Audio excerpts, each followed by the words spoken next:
সেখানে আলোচনা করতাম। কিন্তু আমি আজকে আমার ব্যক্তিগত একটা স্বার্থের কারণে এসেছি, ব্যক্তিগত একটা চাহিদার কারণে আমি তোমার বাড়ির সামনে।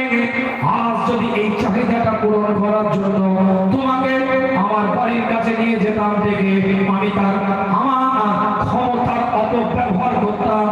আর এই ক্ষমতার অপব্যবহার করাটাকে আমার হাতের খেয়ানাত বলে মনে করে।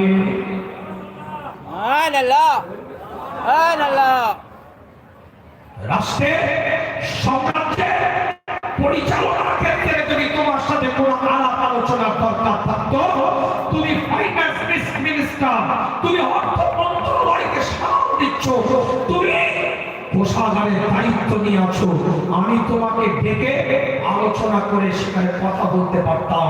কিন্তু আজ আমি তোমার কাছে এসেছি আমার ব্যক্তিগত একটা চাহিদা নিয়ে, ব্যক্তিগত একটা স্বার্থ নিয়ে। আজ যদি এই ব্যক্তিগত স্বার্থটা তোমাকে ডেকে আমি মেটাতাম, আমার ক্ষমতাকে অপব্যবহার করা হতো।